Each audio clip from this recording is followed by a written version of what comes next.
You have always stood for us, and we've never stood up for our families. But we're coming of age now, man. And we want to go to Washington and state our case. Our fathers, sweat, blood, and tears built this country. Our fathers and our mothers worked from can't see morning to can't see night with no pay to build the economy of the South, to fuel the economy and the industrial revolution of the North. Mother, wife, sister, auntie, baby. We fought in all America's wars for a freedom that we have never achieved. We fought in the Revolutionary War that made America independent of England. But we don't have any independence ourselves. We are dependent on white people to do for us what we have earned the right to do for ourselves. We fought in the Spanish-American War. We fought in the War of 1812. We fought in the Civil War on the side of the North and the South. We died right alongside of those fighting to maintain slavery. And those who said they were trying to maintain the Union, but in any case, after the Union was maintained, it was back to business as usual. We had congressmen and senators, and we had government representation. But the Night Riders and the KKK took it all away from us. Said, we don't want no niggers in the Congress. We don't want no niggers in high political office. So they killed us. They hung us. They burned us. And when they got in trouble, they called us again to fight in a Jim Crow army. Some of the older ones here that were in World War I, you know you fought Germany. But the German prisoners of war were treated better than the black soldiers who fought for America against Germany. Talk to me.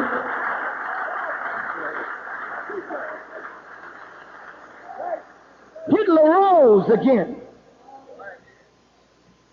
World War II. Black men died at Pearl Harbor. Black men died in Guadalcanal, in the Solomon Islands, in the Philippines, at Iwo Jima. Black men died in North Africa fighting the Germans. Black men died at Anzio Beach, at Palermo, at Naples, to free Rome, to free Paris, to free Europe. Damn it! We died to build America.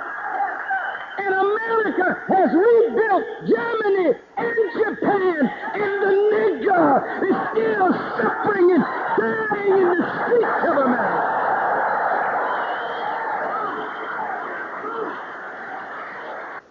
We tried to build black organizations to fight for our cause.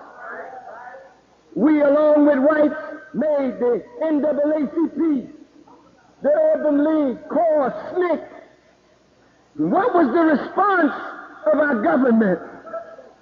Under J. Edgar Hoover and the counterintelligence program of the United States government, they treated us like we were aliens. sending spies and agent provocateurs in among all our black organizations to discredit our black leaders and cause us to fight and kill one another. The government did this using the dollars of our taxes. Martin King stood up to get us out of a segregated state.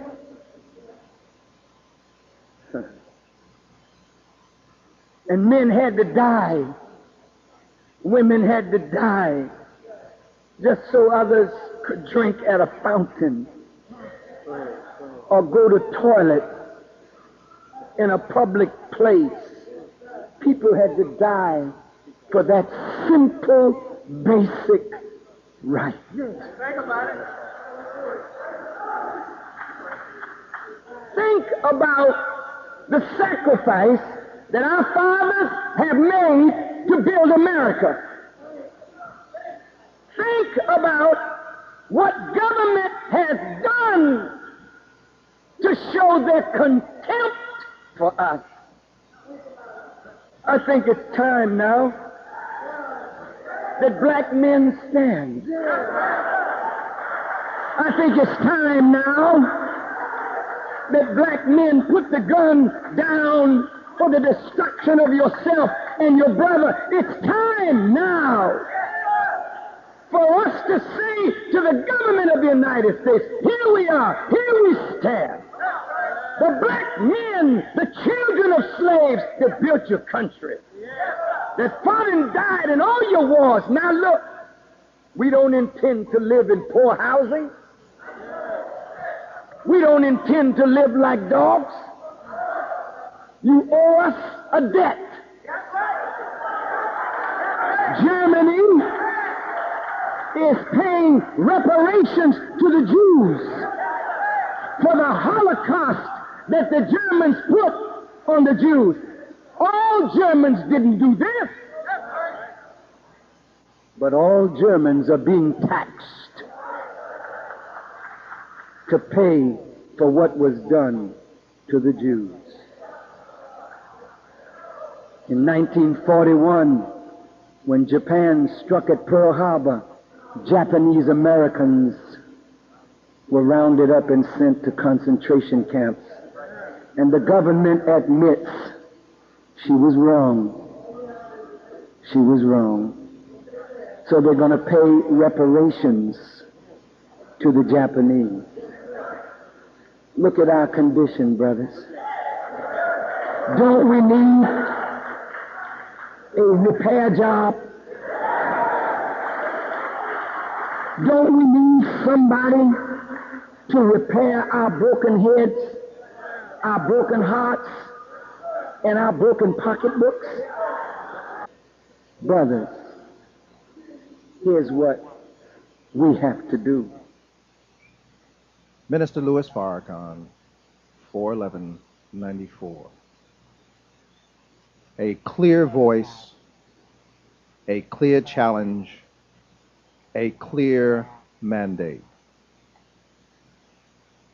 From that to this. The goal of this march is to create an atmosphere of solidarity across religious, socioeconomic, and political lines. The reason march organizers, which consist of both men and women, are only asking black men to attend the march in Washington, D.C. is because black men in general are asked to atone for their crimes against women and for not accepting their responsibility in the home and in the community. Black men have been blamed and humiliated beyond reason, justification, or even sanity. And enough is enough.